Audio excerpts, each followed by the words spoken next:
नेपाल में 26 अगस्त को आखिर हुआ क्या था?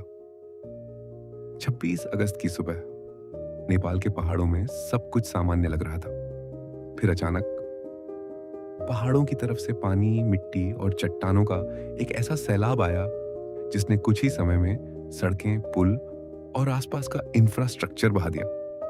लोग समझ भी नहीं पाए कि ये सिर्फ बाढ़ है या पहाड़ों से कुछ और टूट कर नीचे आया है। आखिर उस दिन नेपाल में हुआ क्या था? आप देख रहे हैं एक्सियोम और आज हम 26 अगस्त की उस घटना को स्टेप बाय स्टेप समझेंगे। आइए जानते हैं असल में हुआ क्या था। यह घटना नेपाल के उत्तरी रासुआ डिस्ट्रिक्ट में हुई, नेपाल तिब्बत सीमा के पास, भोटकोशी नदी की वैली में। अचानक वो ईसाई तेज बाढ़ ने तिमुरे और आसपास के इलाकों को प्रभावित किया।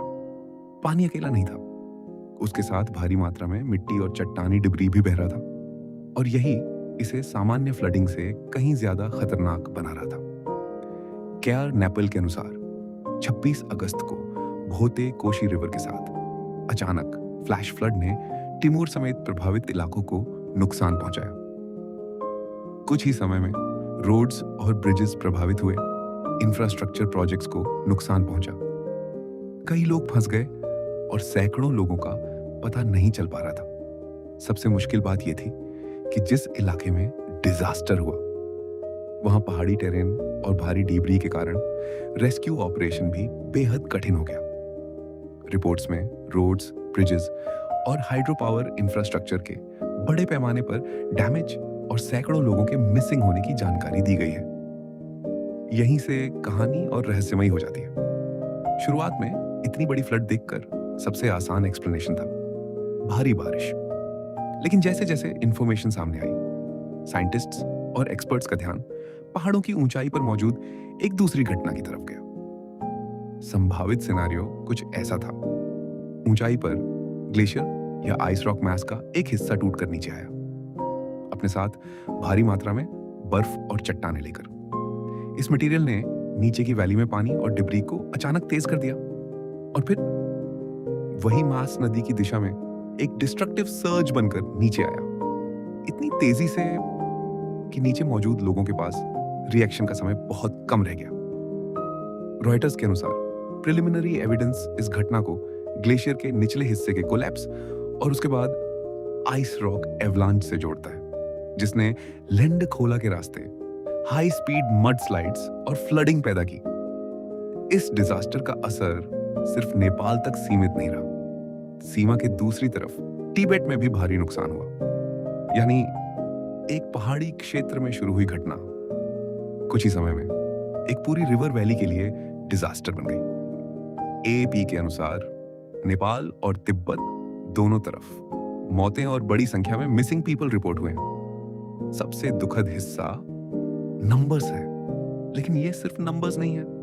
इनमें फैमिलीज हैं, वर्कर्स हैं, टूरिस्ट्स हैं और ऐसे लोग हैं जिनका अपने घर लौटना तय था। 27 अगस्त तक अलग अलग रिपोर्ट्स में मृतकों की संख्या 150 से ऊपर पहुंच चुकी थी और सैकड़ों लोग मिसिंग बताए जा रहे थे। लेकिन रेस्क्यू ऑपरेशन जारी होने के कारण ये नंबर्स बदल सकते हैं। करंट रिपोर्ट्स में कैजुअल्टी फिगर्स अलग अलग समय पर अपडेट हुई हैं। एपी की लेटेस्ट रिपोर्ट कम से कम 160 डेथ्स और 400 से अधिक अनअकाउंटेड लोगों की बात करती है। अब सबसे बड़ी चुनौती है रेस्क्यू।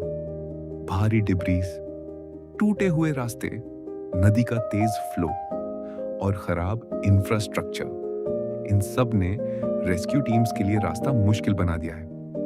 हेलीकॉप्टर्स भी प्रभावित क्षेत्रों तक पहुंचने में कठिनाइयों का सामना कर रहे हैं, लेकिन रेस्क्यू टीम्स लगातार सर्वाइवर्स को खोज रही हैं। रिपोर्ट्स के अनुसार पुलिस और मिलिट्री टीम्स रेस्क्यू ऑपरेशंस में लगी हैं और डैमेज्ड इंफ्रास्ट्रक्चर तथा डिब्री के कारण एक्सेस मुश्किल है। लेकिन इस घटना से एक बड़ा सवाल निकलता है, क्या हिमालय में ऐसी घटनाएं आने वाले समय में और बढ़ सकती हैं? एक्सपर्ट्स लंबे समय से वार्मिंग क्लाइमेट और रैपिडली चेंजिंग ग्लेशियर्स को लेकर चिंता जताते रहे हैं, लेकिन किसी एक डिजास्टर को सिर्फ क्लाइमेट चेंज के नाम पर एक्सप्लेन कर देना भी सही नहीं होगा। 26 अगस्त को नेपाल में सिर्फ एक नदी नहीं उफनी थी, पहाड़ों से नीचे आया एक अचानक सर्ज एक पूरी वैली के लिए डिजास्टर बन गया। और शायद इस कहानी की सबसे डरावनी बात यही है, पहाड़ के ऊपर क्या हो रहा है उसे नीचे मौजूद इंसान हमेशा देख नहीं सकता, लेकिन जब वो असर नीचे पहुंचता है तब शायद बहुत देर हो चुकी होती है। अगर आपको ऐसी रियल घटनाओं की कहानी फैक्ट्स के साथ समझना पसंद है तो एक्सियोम को सब्सक्राइब कर लीजिए। अगली कहानी में मिलते हैं।